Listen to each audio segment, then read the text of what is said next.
What's sad, I think the remake is better than 3 and 4, and that's sad. And I haven't even seen that yet. And I, It's too long though, it's but going to yeah. too long of a film and stuff. I heard Jackie Chan was good acting wise. Yeah. He was good acting wise. That's what he's been doing these days. Hmm. He's flexing a little bit of the acting muscle, which is good, you know. He could pull it off if you give him the right role. I'm not saying he's gonna do Macbeth or nothing like that.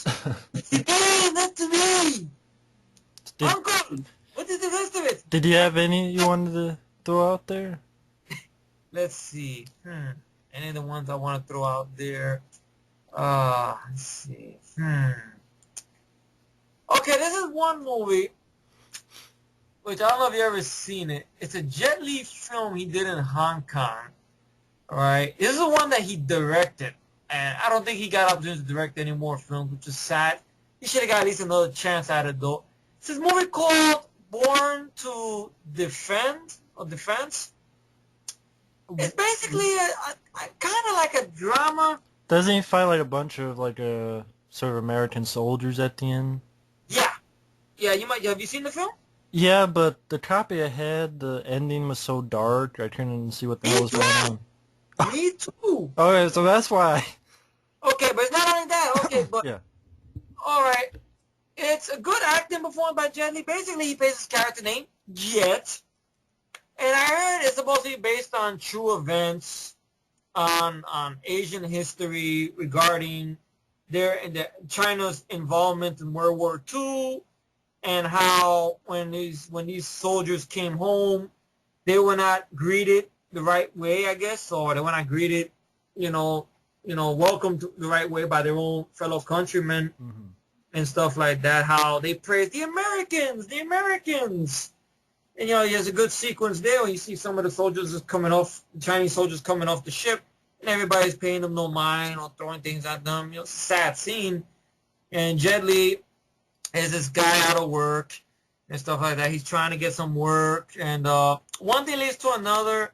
He befriends a friend of his who has a rickshaw, and you have these American sailors who are at this bar, and this guy in the bar wants to offer Jet Li some money to do some work. But what it is for Jet Li to stand in this ring and get continually punched in the face and not fight back. And okay, acting wise, it's a good performance by him. But then their commanding officer gets wind of it and knocks out one of the guys. But he wants the guy to fight Jet Li fairly. So Jet Li kicks their ass. This is the only Jet Li film in Hong Kong that you will see, with exception of the Fist of Legend. I think Fist of Legend is a better film. That Jet Li is not using no wires. So Jet Li's on the ground on this. Hmm. Maybe that's why the movie suffered. Or I don't think he had Corey Yun with him. Maybe he was doing it all on his own. Because some of the fight scenes seem lackluster, where he has to fight with this tall commanding officer of the sailors. I swear, it looks very similar to what Van Damme did in the Quest, climax of the Quest. It starts in the ring, then it goes outside the ring. It's raining inside. Basically, long story short, there's this girl who's a love interest. The sailors try to rape her, and they kill her and his friends. And now he comes to the body with reaction, crying to tears, and the local police arrest him and begin tying him up, beating him up. And it gets worse, Matt. He's asking for water. You feel sorry for Jet Li. Asking for water. You know what these motherfuckers do? They piss on him. Hmm. I'm like, damn. You really, and now you as a viewer, you're very mad. You're like, wow, is this mean-spirited? You're like, I understand Jet Li's trying to really get us into this film, but like, wow, you're kind of overshooting it a bit now, Jet. And then, of course, the Americans, they get off because they're the Americans. And Jet Li breaks out. He takes his soaked, pissed clothes and ties it onto bars. You see Jet Li's ass, which I didn't want to see. He breaks the bars.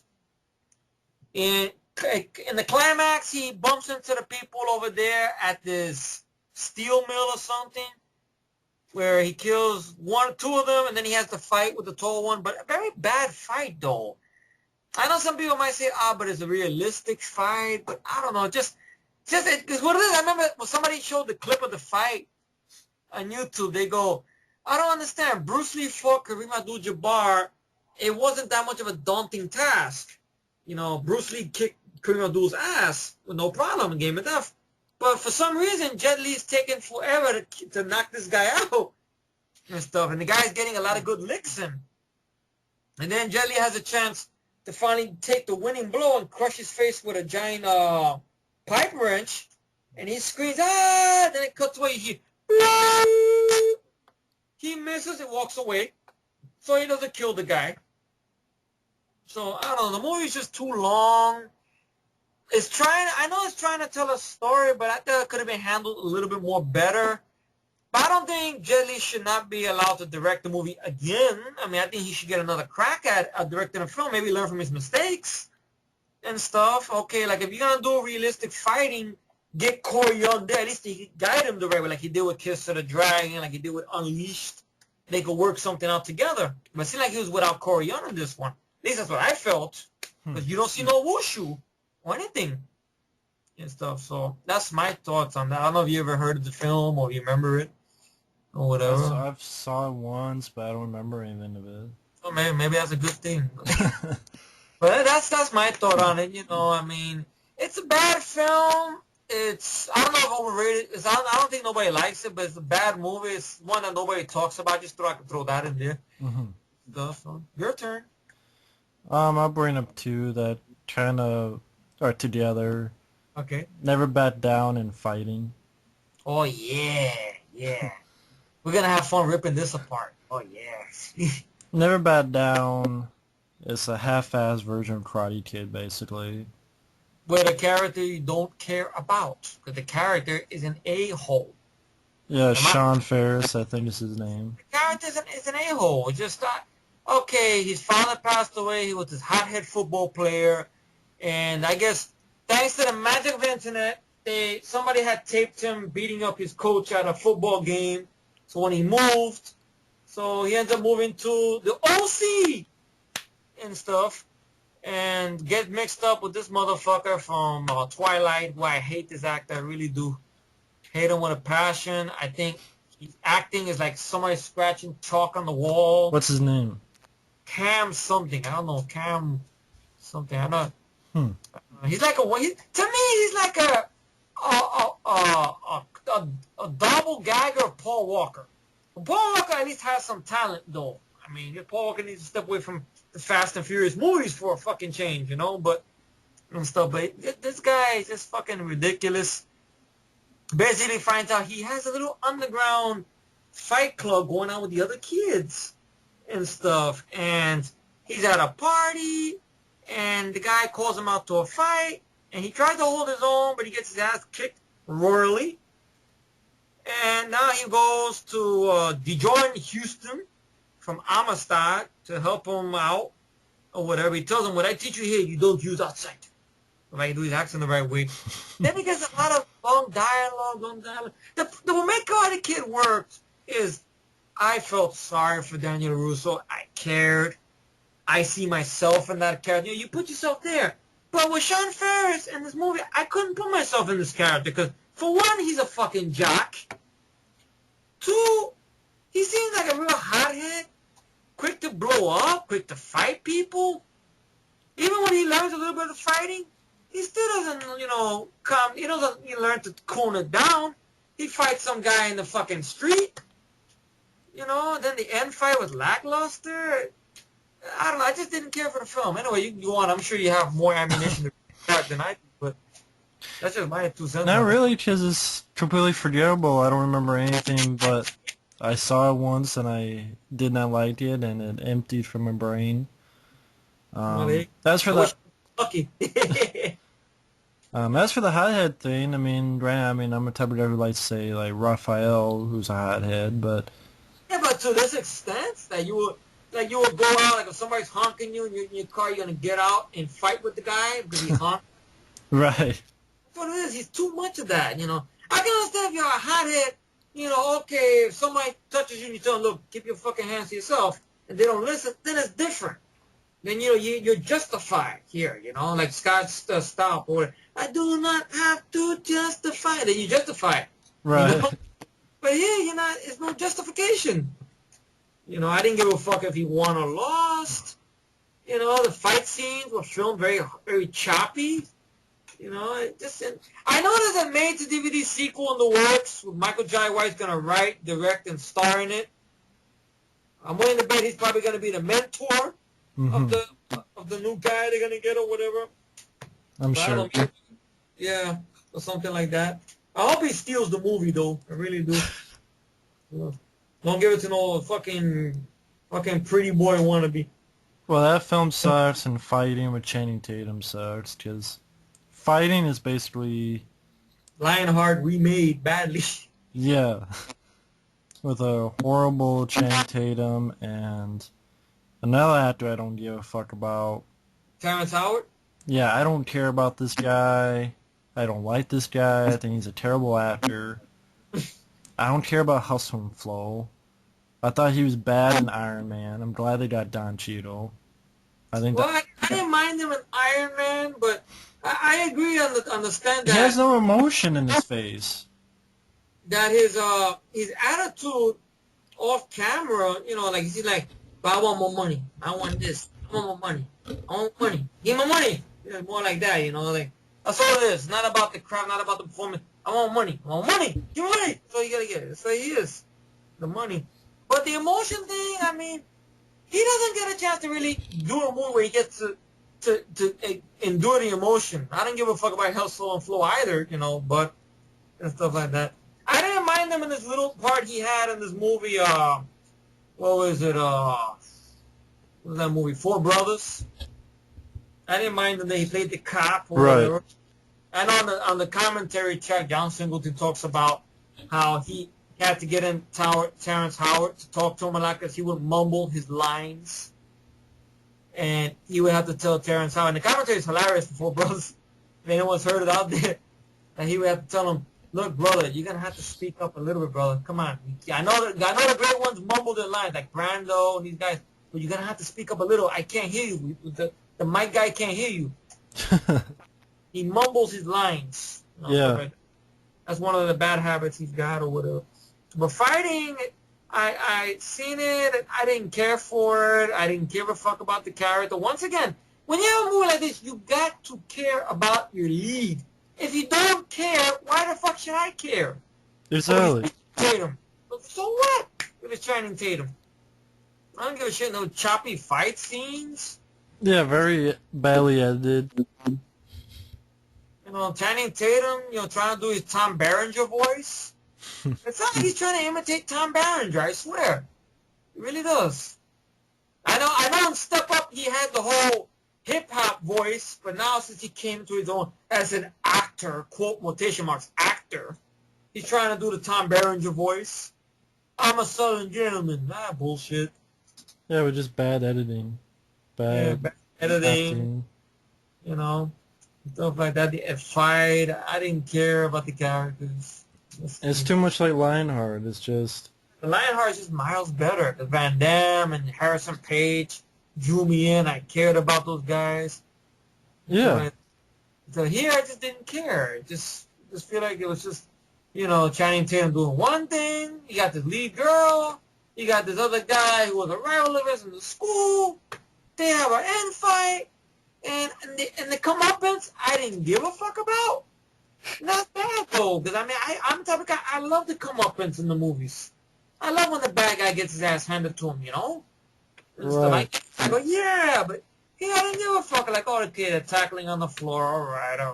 I can see it outside. This ain't shit, you know? Yeah. But anyway, I guess that's it on those two, I guess. Unless you got anything to add. They suck. They suck. So there you go. They suck balls. Okay. Now, let's see. Now, trying to be careful, folks, because I don't want to mention a movie we talked about down back way. That's what it is. I don't want to seem like I'm repeating the same thing twice. Let's see. What else should I talk about that's overrated? Dum, da, da, da, dum, dum, da, da, da. Okay, let's see. Dum, dum, da, da, dum, da, da. What, bro? Are you talking about Running Man? What are you talking No. I was going to do Predators, but... Oh, You should have did Long Tall Sally. That's the case. I was doing Okay. the Predator thing.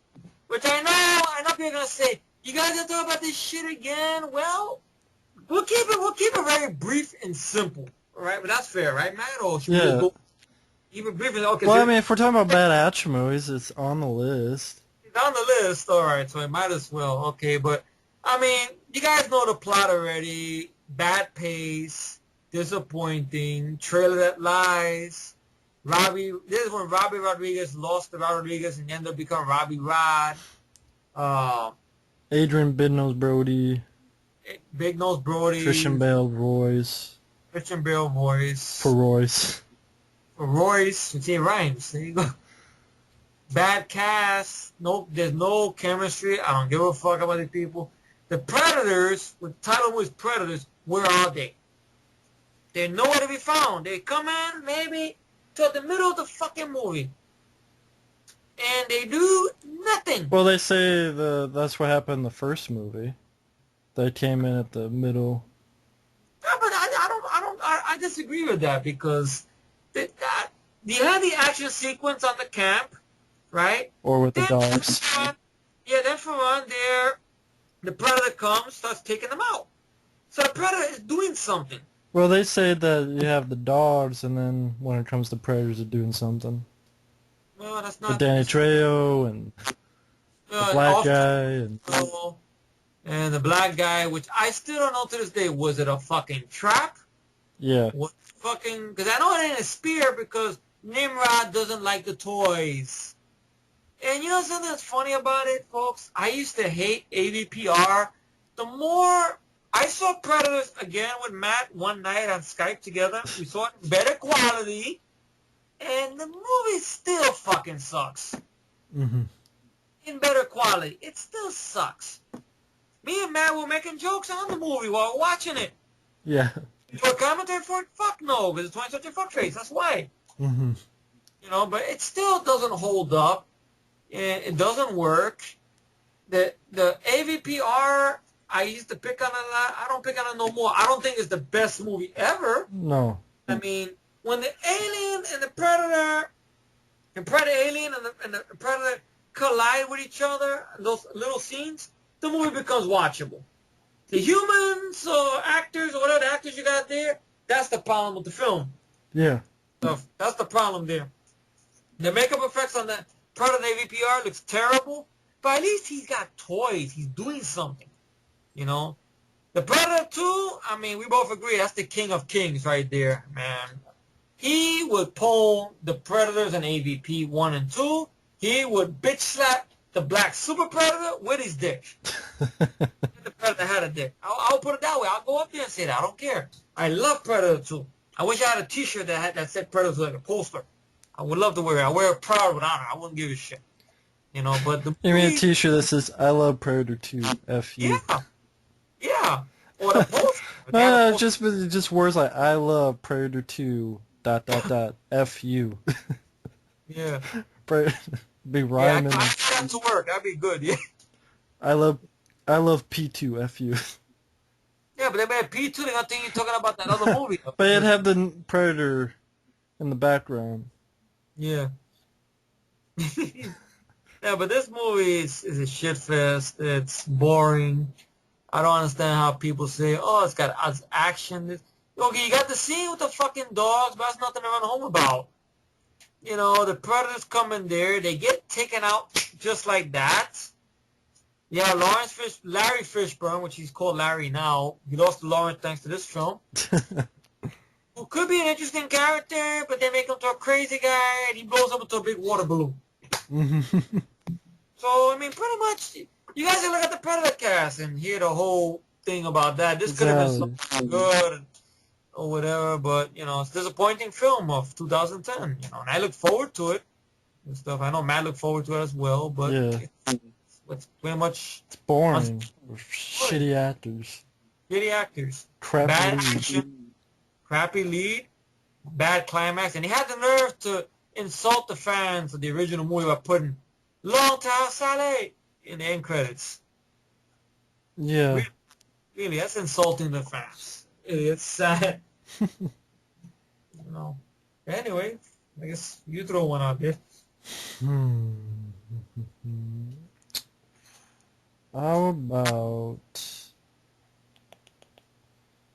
Let me throw this one. Oh, Okay. Stargate. I'm Okay. not a fan of Stargate, folks. I never got into Stargate. I like the music.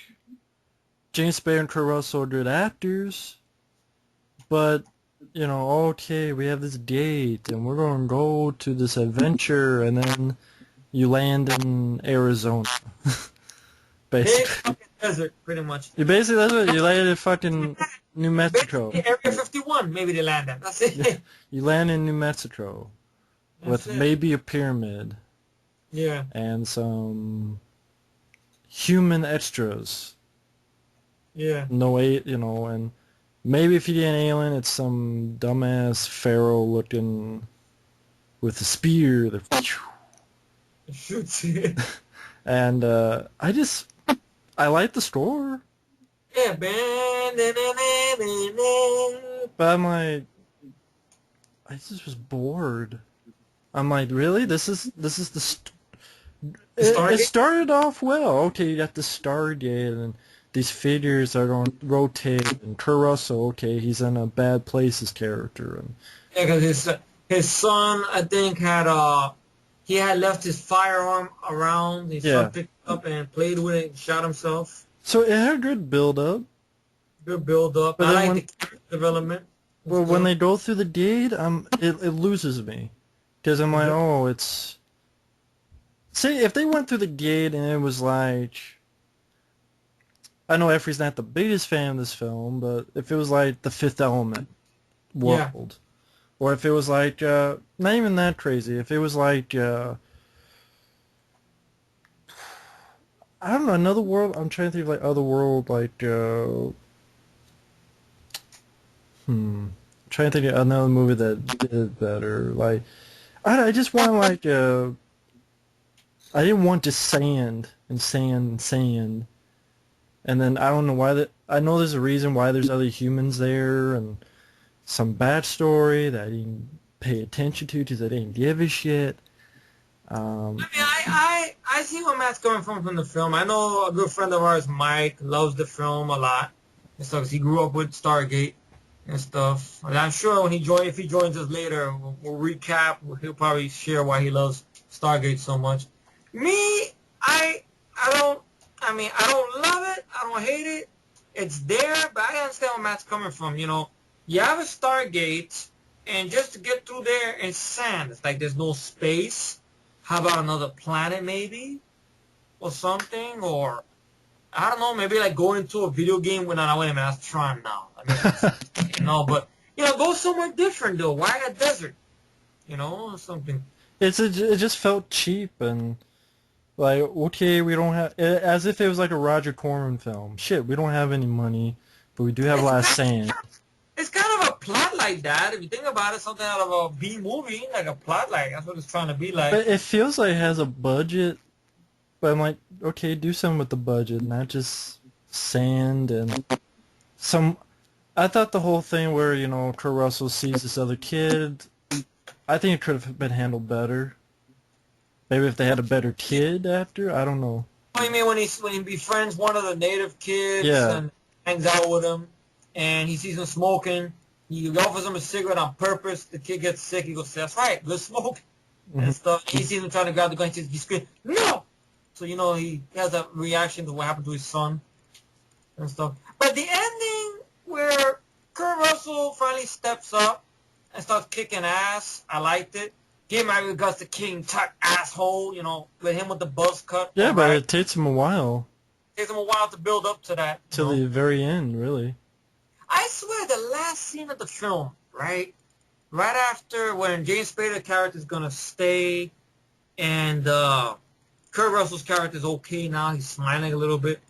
I swear, right before he goes to that Stargate, right? Where he says something to James Spader, I always thought he said, "See you around, Michael Jackson." I always thought he said that.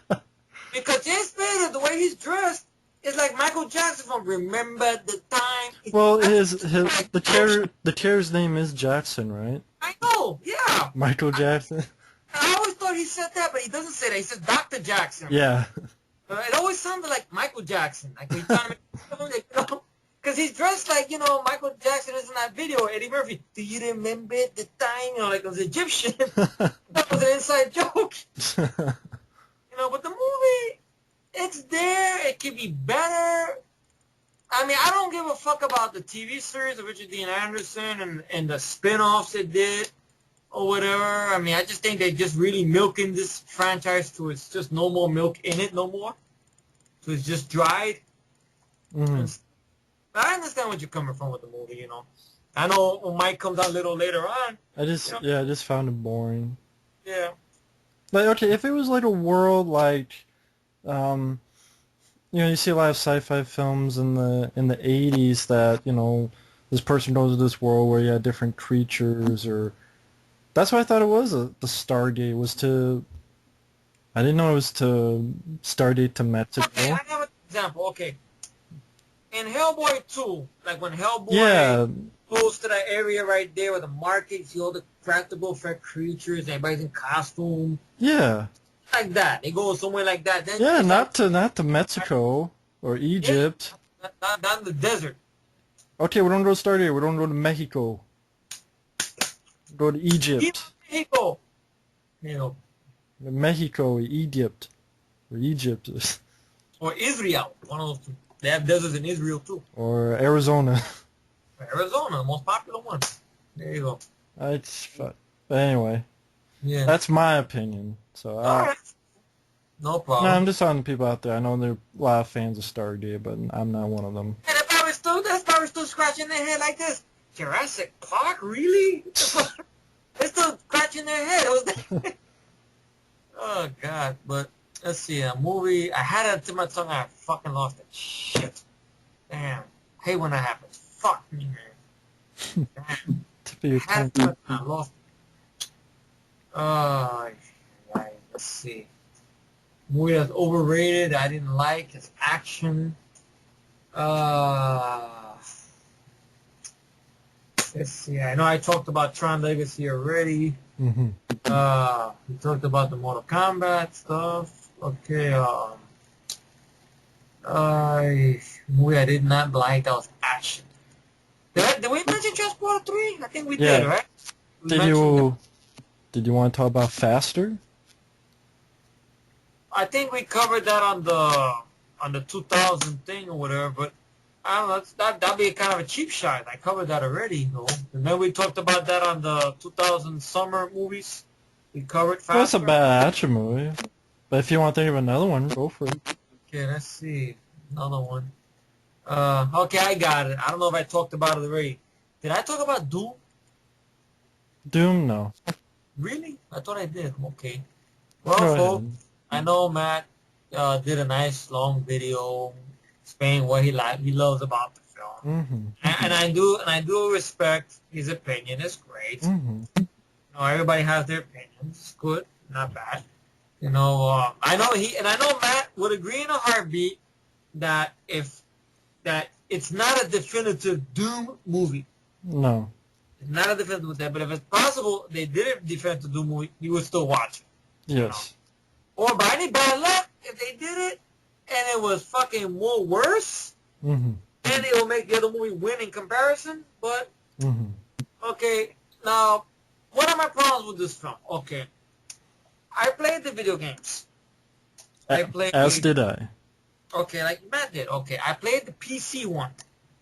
When I had my uncle used to have his PC way back in the day, and I loved the game. It was fun. It was simple, straightforward. Hell on Mars or whatever. One guy against an army of creatures and stuff. You could play with some story there if you want to or whatever. Okay, fine. Now we get in the beginning of Millennium. Now we have, of course, The Rock, which I was getting into wrestling in the early Millennium. I seen this man in the action. Yes, man. All that stuff. The Rock was cooking. Okay, he was getting into the movies. Okay. I saw Scorpion King. All right. Okay. The Rundown, to me, is his best. I love The Rundown. Walking Tall, yeah, could be better. Okay, and then you hear all this stuff, like when I started getting internet, people were saying stuff about, oh, he's the next Arnold. Arnold passed the torch down to him in the rundown and stuff like that. He should get these roles. There was rumors going around for a while that they were going to remake Predator, or they were going to do a Predator 3. They had The Rock in mind for the lead and stuff. I'm like, okay, I could probably see it. I'm doing it. All right. And you hear all this stuff. The Spy Hunter movie, the movie about the one that he was supposed to do, but he turned it down to do Scorpion King instead, even though they filmed some stuff. They had to reshoot, right? So you get him in this film. I find out he's in this film. Okay, he's a Marine in charge of this team of badasses, from what I've seen in the trailers. They're going to go to this ark or whatever, to this planet, to Mars, and kick a lot of fucking ass, like the trailer said will do. I seen the movie, first in bad quality, then again in good quality. Mm-hmm. My opinion still hasn't changed. I haven't seen it recently, but from what I seen, my reaction, it was the director, and well, that's the one strike. Okay, the director, the man who gave us Romeo Must Die, Exit Wounds, Cradle to the Grave. This is the man that they get to direct a horror action movie. He does not know how to handle horror moments. He doesn't know how to pace. Not much happens. You have Carl Urban there, who was from Chronicles of Riddick. At the time, I wasn't a fan of Chronicles of Riddick. Now, I don't mind it that much because Vin Diesel's working on a newer movie, so maybe that can make me forgive a little bit the second film. But Pitch Black is the best. That's another story, right? And basically, they have guns. You have some characters there. One guy's an asshole. One guy's a religious guy. You have a young kid who seems out of place there. You have the black guy. Two black guys. You got one black guy with the gun. It's called Blaster or whatever, I think. Destroyer. Whoops, I fucked up. Right? And, of course, you have the other guy who I think he's British or something, the actor. Right? I know I've seen him in this Van Damme from the Hardcore, so I know the one you hate. Mm-hmm. He was in that movie. And, okay, they get to the arc, and basically the gist of the whole thing is there's no hell. You find out it's a fucking virus. So, that's another strike against it. Okay, you have The Rock there. Plays him kind of an uptight character, but at least he's doing something in the first act. He's gonna get this gun called the BFG, which he refers to as big fucking gun. Okay. He takes a severed hand from one of the doctors on this place or whatever, puts it onto the scanner, gets the big thing with a big gun, blows a big hole. All right. The creature effects by Stan Winston, they're decent, not too shabby. But at times the people, like when they're affected, they come off like zombies. And I'm telling you, I played the game like Matt. When people attacked you in the game, they were not going, like jumping at you trying to eat you. They came at you with weapons trying to shoot your ass. But I wonder if there was like that in Doom 3. Well, Doom 3, I played Doom 3. I didn't finish the game. I got pissed off because I got stuck in one area I could not get out of. Not because monsters were attacking me, it's because I kept getting stuck there. I couldn't go back. I couldn't get forward for a week. So I got mad. I get this back to Professor. Yeah, I don't want this fucking game. Take the game up. I don't want this shit. So I gave it 2 fucking weeks.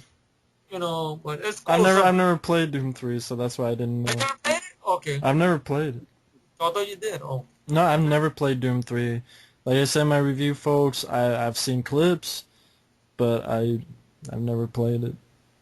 It has an update to the atmosphere. They updated some of the stuff in there or whatever, but I don't think it's viruses. I think it's about possession. It's about hell. Mm-hmm. Hell could work on another planet. Or in space. Sort of. Look at, which is another movie I bring up, which people are going to say is not relevant, but to me, you could call this movie Doom, but the problem is with this one, there's no first-person shooter. But Ghost of Mars, because its spirit from Mars. So you could say it's sort of like, almost like a demonic possession type of thing. Yeah, but Granted, there's no hell. there's no, but it's sort of like it because the possession. Yeah, but they They- can't die. I know, but the point is, it's not a fucking virus. That's the only thing. The virus thing, I just felt at that time period, because we already had 28 weeks later. We already had, no, it was 28 days later. My mistake. 28 days later, we saw Resident Evil. So the virus thing with infection and virus, to me, I felt it was just a cheap shot. They threw that into the Doom film. You could have cooked up some kind of idea. I mean, look at Event Horizon. That's sort of like Hell. Hellraiser Bloodline would do it the same thing, but better. So I wanted that. Okay, you get a little decent sequence there. I hated the thing. I know Matt thought it was clever, but me, I just thought it was a cop out and a cheap out. The Rock turns into a villain, bluntly, no build up to it. Oh, when he sees the thing there, we gotta destroy it. That's company property. Oh, but we gotta destroy it. That's not what we get paid. I ain't paid to see shit. Give me the fucking thing. Like, he just turned into a big dick. So, I didn't like that. Well, I didn't think there was any build up to Dolph Lundgren in Universal Soldier at the beginning. But the movie starts out with Dolph Lundgren as a villain, though. But you never understand why he became that. I understood it, though. I understood why he became a villain. Because of the stories you hear about post-traumatic stress. These people that have been in the bush too long, in the war, in battle, they lose it. Well, that's what I thought The Rock was. That he's been on too many missions. Because he was normal. He was okay. He was a bit of a prick to his guys. Like the scene there where one of the guys who's infected stuck in the wall. Okay, good sequence. And Rosamund Pike says, "Oh, he's still alive." No, he's dead. He takes out his magnum, puts it in the guy's mouth, blows his brains out. Okay, R-rated. Well, that's a big, I thought that was a big sort of tease to what will happen. They just shoot someone coldly. Coldly or whatever. Oh, that's okay, that's okay. I felt that it just didn't like it that much. I mean, nothing against Kyle Urban. It's just, if you would have had it more action, a better fucking director. The director, this guy here, I'll admit, I know you're probably going to put this maybe next, I just mentioned it now, but Romeo Must Die is probably his best thing, in all honesty. I know you're going to disagree. It's cool. Exit Wounds is watchable, but I wouldn't buy it, though. Cradle to the Grave, I haven't, but in my collection for a long time. But to be honest, I don't know if it aged well, because DMX is the lead of the movie. He's not really a good actor. I like him in Never Die Alone, but that's for what he could do, those type of genre. Him being a fucking high-tech thief or whatever, I couldn't buy him as that, or I couldn't buy him being a computer expert. I didn't find it improbable, like the word everybody likes to use. It wasn't probable, or whatever that word is. But The Rock, all right. I like the idea, okay, the virus, if you're good, you won't turn all right. That's a point. I like that. First person shooter sequence is good, but I look at that, it leaves a lot to be admired. Like, I can look at that, like my idea for a Doom film, which I told you about, was sometime last night. It was regarding, we have a movie almost like this, but miles better. We have a cast or a group of badasses similar in the likeness of Predator, the first Predator movie, where you have the lead guy or lead girl who's in charge of the Marine unit. You have a couple of guys. You have one guy who was connected to the lead girl, and he's sort of a company guy, but he wants her to go on this mission with her team to investigate some kind of stuff happening in Mars, that he had sent the team over there, and the team is missing or whatever, and stuff like that. And they don't know what's going on. They think maybe you can make it something about some intergalactic war shit. Maybe it could have been somebody else. But she said, "Oh, it's not, my team is a rescue team, not assassins." Once again, like Predator. They get on there, and you have this group of people there. One guy, I would say, is an unsuspecting hero. Is kind of like the Max character, like a Bill Duke character, who's quiet, cool, doesn't say much. Other guys kind of fuck with him a bit and stuff like that. Maybe not. Right? He has his best friend who's a loudmouth or whatever. Get into a good firefight. It turns out when they get over there, they see a lot of dead bodies laying around, and they come across a group of people who are there who turn out to be possessed, and they have pentagrams scratched into the side of their temple, and they come at them with weapons and shotguns. You get firefights. You know, they blood squibs and everything. And then halfway when they descend down to this area in the station, you got the creatures. One thing leads to another, and the lead girl gets killed off bluntly, right? And then a couple of the other Marines get killed off. And now the two of them you have in the movie now is the Mac character and the guy who's sort of the company man who helps him out. So in other words, Dylan and Mac. That's how I would size them like that. And they kick a lot of ass. And the climax, they deal with some demonic minotaurs. Practical effects in the likeness of legends, but done more viciously, like the original game. No CGI bullshit. You know, that's how the game was. In the end of the game, with these big fucking minotaurs. Well, I didn't mind because I thought Doom has no story. It's just A little bit there. well, you get dropped in, you go from point A to point B, you kill everything in your path, then you hit the red button, and you go to another area, go to point A, point B. Are you on Mars, or do you ever go into hell? Well, I mean, my story, we're I mean, in the game. I was talking about the game. I think you are in hell, because when you see the minotaurs, Okay. it's sort of like a hell when you go through one portal way and stuff. It's dark, and a lot of monsters come out of nowhere. Just the reason I didn't mind it was that if you're a demon from hell, how can you kill it? Wouldn't they just go back to hell? I don't know, Matt. The same thing like Evil Dead 2. You're killing it, you're not really killing it. You know, like Ash in Evil Dead 2.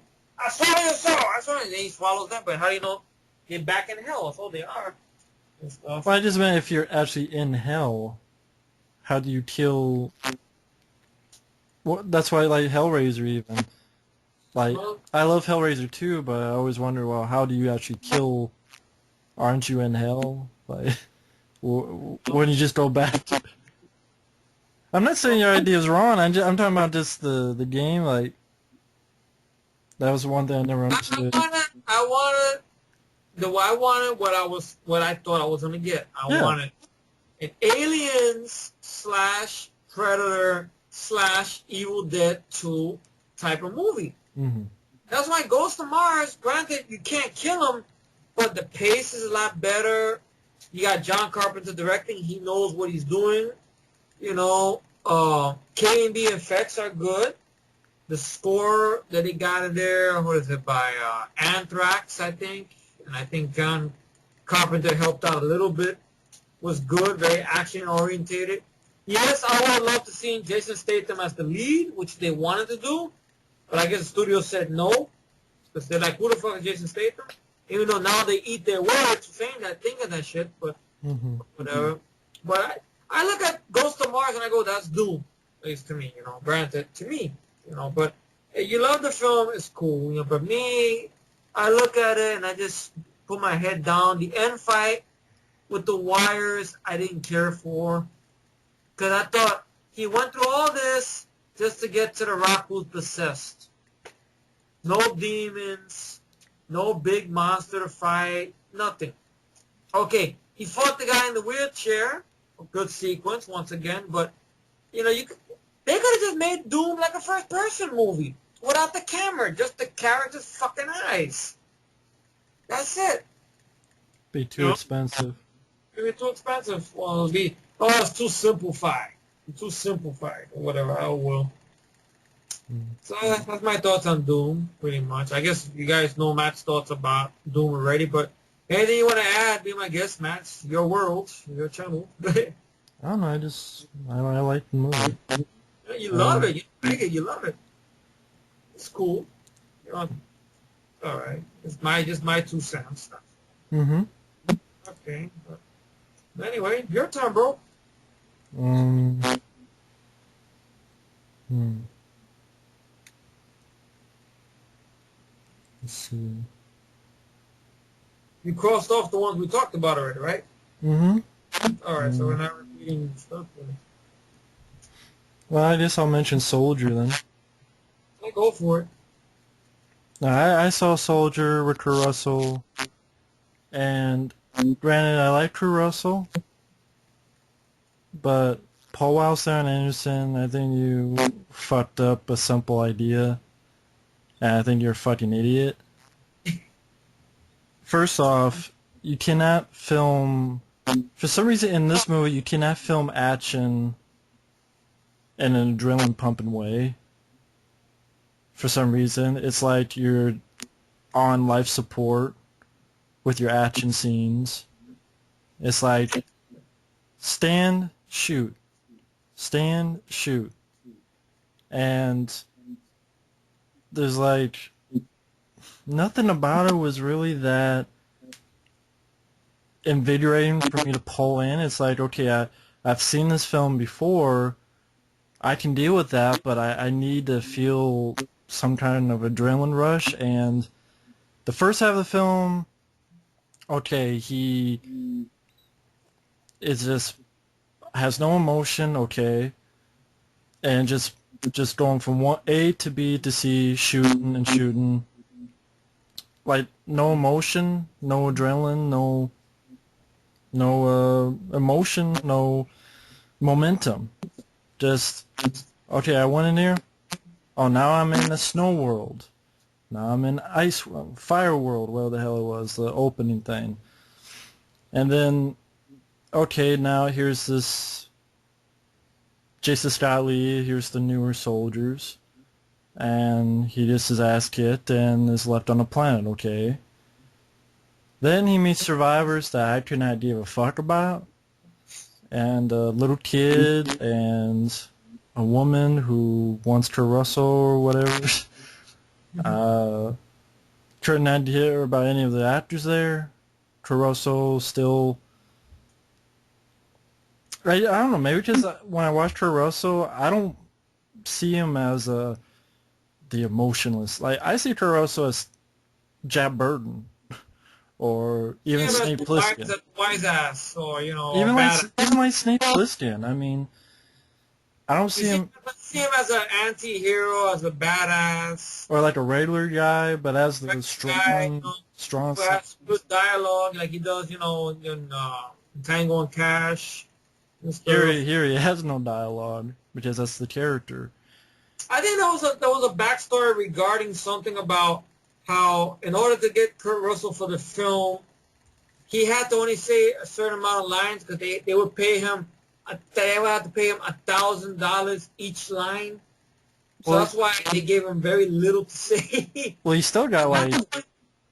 he got like 15, 20 million apart. Something like that, but they had to like it was a joke I heard like that somewhere that's why his character doesn't have much to say. Yeah. Cut it back because his paycheck was very high at that time. It was 1990. I think this was the last time we would see Kurt Russell in this type in a movie like this Hmm. because I think he hurt himself. I think very badly. Now, depending on what story you believe, because on the commentary of the Big Trouble in Little China, Kurt Russell says when he's talking with John Carpenter that he had fucked up his toe and his ankle and it was swollen like a grapefruit while he was doing his stunt in Soldier. Now, according to IMDb, it says that he had tripped over his chair coming out from his trailer or something like that. He fell or something like that, and whatever, his toe busted that way. So depending on which story you believe. Kurt Russell tells a story something about he was doing a jump or something like that, or when they had him stand in one position for part of the movie for a while because his foot was in a cast, so they had to put him around them. But go on, please. But, Pardon but I blood. mean, then I'm sort of waiting for the action, and it only comes in pretty much the third act Yeah. when. So the rest of the film has no action, and okay, the third act, Soldier, is basically he's got to protect all the settlement from Jason Scott and all of his folks. And I don't know, the action just I've seen that done so many times, but yet I've seen it done so much better. And Rambo and Red Scorpion. yeah, rest. I just didn't see anything. Man of War did it better too. I guess the best way to put it was sort of Typical. by the numbers. Typical. Yeah, it was like, if you get like a $90 million budget or whatever, I think it was like $90 million budget, Yeah. and I'm watching this, I'm going, I've seen better stuff on PM Entertainment. I've seen better stuff like, you mentioned Men of War part cost a fraction of that amount. And Man of yet, War had more gore for it. Yeah. yeah, like even Dolph Lundgren, like, don't sneak up on people, Big bazooka and stuff. And his big line is, I'm going to kill them all. I mean, I'm gonna kill them all, sir. yeah, it's like, okay, I saw Stallone did a better Rambo 3. I'm your worst nightmare. Yeah. Or in Rambo 2, I just Commando and it just I expect more than just by the numbers from Paul. He can do action in Mortal Kombat. He can do fighting. That's in a PG-13 zone, though. Here, this is an R-rated zone. Yeah, exactly. It's R-rated and You know, there's not much blood squibs, not that much splats. I mean, he gets up with his Gatling gun thing, yeah. but Not many scenes of it though. It's just one shot of it, and yeah, the one shot. He has like the bazooka, but for one quick little shot, doesn't do too many traps. I mean, I think there's like a trip line which takes out like almost like a third of the people. But I didn't mind that one sequence. I don't know. I'm sure you probably didn't like it. That the planet that he's on, every now and then, a storm will come up, No. and he knows the storm is coming up. Well, the bad guys are around there, and he hooks himself down, and the storm just comes up and kills a handful of soldiers, which I found I kind of call bullshit on that because, it's just how convenient. The storm shows up right there, or that wind or whatever, while, he's in the middle of this battle. It's like the planet's gods know that Todd needs help. So I call bullshit on that one. And bad special effects, I thought, with the sand. But like somehow that Mission to Mars, the sand. I mean, and then okay, he has to fight with Jason Scott Lee, and okay, it's kind of a so-so fight. Kind of like how Effie thought of the fight in Doom. I kind of thought, okay, Jason Scott Lee, you got a guy who was in Driving the Bruce Lee story, and it's more just upper body. Like Universal Soldier, that's a lot better fight, and I watch it, and then it was more of a brawl, which that's one of the reasons I didn't mind it. It was more of a brawl. I love Universal Soldier, but you have Dolph Lundgren just pushing Van Damme around and stuff. Once he injects himself, the fighting feels leveled a little bit and stuff. But I liked when Van Damme was, fighting back, and it just felt like short fight too. I don't know. It wasn't impressive in any state or okay, you got Kurt Russell, you got performance that I'm not. It's kind of like Effie here. He saw Brendan Fraser more in drama. Yeah. But then you see him comedy, like Yeah. That's kind of how I feel with Kurt Russell. Like I see him more in Tango and Cash and Big Trouble in China. And I'm seeing him like okay. The wise ass, pretty much. Yeah, and then nothing happens till the ending, and then it's kind of a by the numbers. Like, if this was like something I saw direct to DVD, okay, because it's like the PM Entertainment and like these low budget films like Drive and Deadly Outbreak. Yeah. I see better fight scenes in Deadly Outbreak, and this is a Got Jeff Speakman. That's why. But yeah, I mean, but this is like a $90 million at flick, and I'm like, Paul Alexander, he didn't do anything with the adrenaline and the, Hmm. I don't know, the other villains didn't really care about. I mean, Gary Busey's there, but he's given really nothing to do but killed. Yeah. The lead guy, I didn't really care for either way, the lead bad guy. Hmm. And Caruso never shows emotion, not even at the end. He's not a robot, but I guess it's because he's been trained that way. Yeah, for years since he was at birth. But seemed that even Schwarzenegger in Terminator 2 found more emotion, and I don't know. I turned in that the soldier. I thought was a disappointment. What I liked about the film, what I loved about the movie was it opens up. It's basically, from what I understand, what I learned about this film, it's the writer for this movie is the same guy who wrote Blade Runner and I believe Leviathan, right? It was Jeff Stewart, Hmm. right? And I found out on IMDb that Soldiers, the movie's universe, is supposed to take place in the early part of the universe of Blade Runner, where we have soldiers going from another. I'm not saying Kurt Russell's characters are replicants. No, I'm not saying that. But that's what they're saying. It has to do with that continuity a little bit and stuff. I thought it was an interesting idea. I liked the idea, okay, of the military taking these children at a young age and programming them to be these hardcore, motionless killing machines, basically. So you see them at a young age, see them learning how to fight, how to shoot, how to be motionless. And those kids who don't comply with it are killed, so they're intimidated into it. So Kurt Russell's character Todd, we see all this stuff, and everything like that he's done or whatever. And to finally, now he's reached the prime of all his tours. They're gonna replace him with these other things. So I like the idea of the you have the newer people who are clones now, genetically are altered or whatever. Jason Scott leads in his boys up against the older guys, Kurt Russell, whatever, seeing him endurance. And I like the idea how all because he did his part, he did his tour, he did what he was told, and at the end of the day, they threw him out in the trash. And he's dropped off on this planet. See a little bit of pain in his face. At least I noticed it.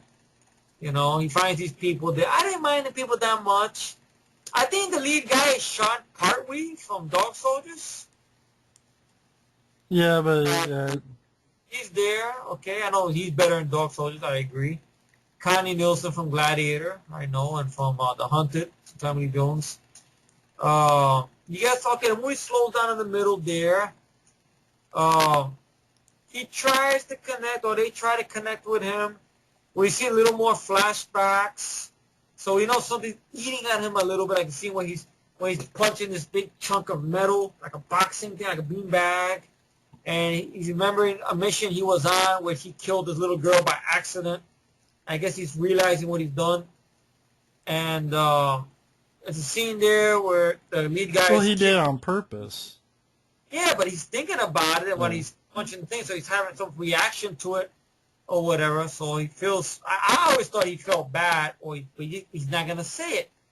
So but he's punching that there, and the scene there, which I thought was a good scene, where the lead guy's kid is this little snake there, and he wants to teach the kid how to defend himself, how to kill the snake, because this is what he knows. He ain't gonna just kill the snake right away. He wants to teach, but like way he was taught.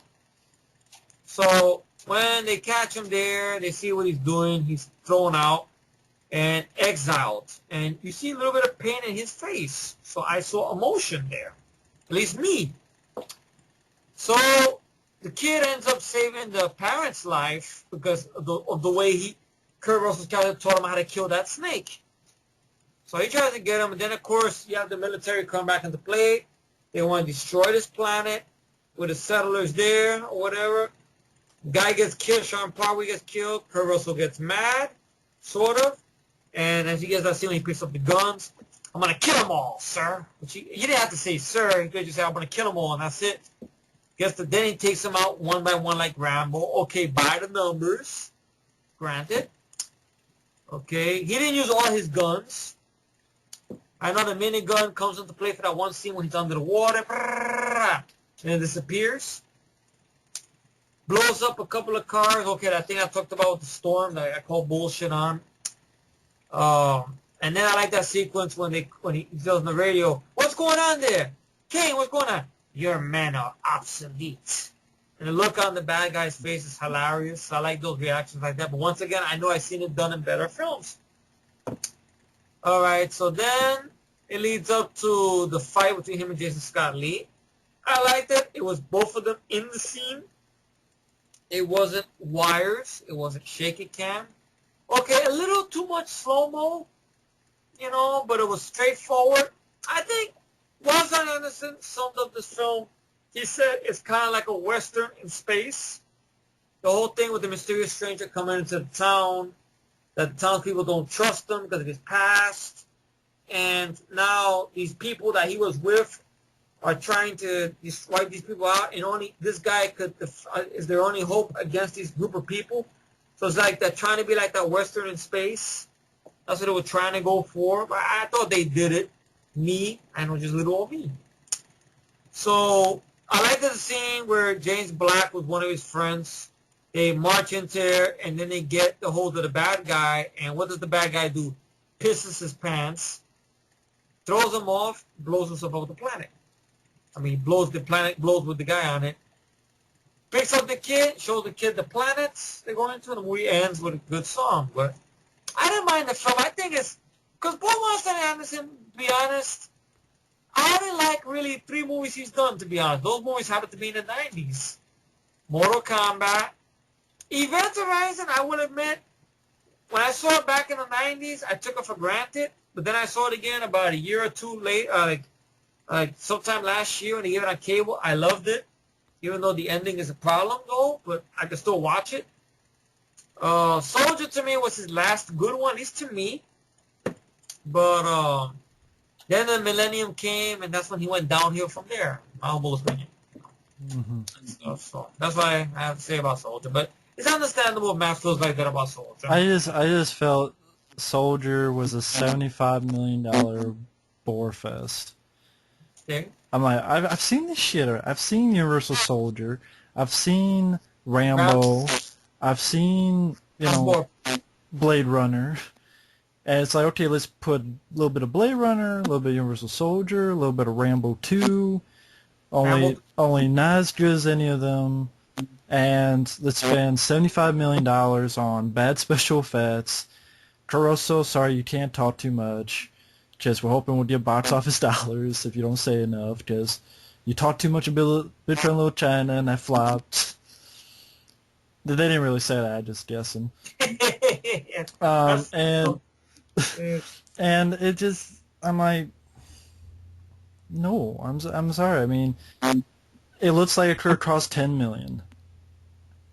And I don't know where the money went. It just, It went to majority Kurt's pocket. It went to Gary Busey's drinking cabinet. It went to Jason Scott Lee's muscle trainers. It's like what could have easily been done for $5 million. They wasted $75 million, and I don't think for me, I don't think it was worth the money. I just think it's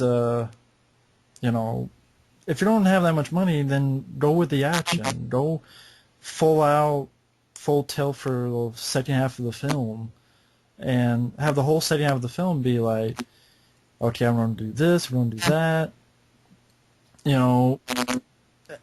If you don't do that, have him regain his humanity even more so. Have him smile. Have him maybe laugh. Have him... Sound kind of like Equilibrium, how at the end of the movie he found his humanity. Yeah, that's another film I thought did. The Equilibrium, that was a film that had action that made me like, oh, okay. But that was done on a much lower budget. And stuff like that, and good sequence there. But that was kind of a similar plot. Someone who was trained, emotionless, regain his humanity, but I thought the action was more interesting, and I haven't seen something like that before. The gun kata. And that was a film done on a much lower budget. I'm like, imagination. It's not enough for me to see an action film point and shoot. Like the Expendables, okay. Let's have a big fucking shotgun that blows shit out of people. A12, okay. Let's have Stallone throw a fucking bomb and have a guy shoot a helicopter. I'm like, okay, that's imagination. Yeah. If you don't let me take the time to sit down and watch a movie, give me something I haven't seen before. Mm-hmm. Otherwise, don't waste $75 million on something I've seen and literally a dozen direct-to-video films in the 80s and 90s.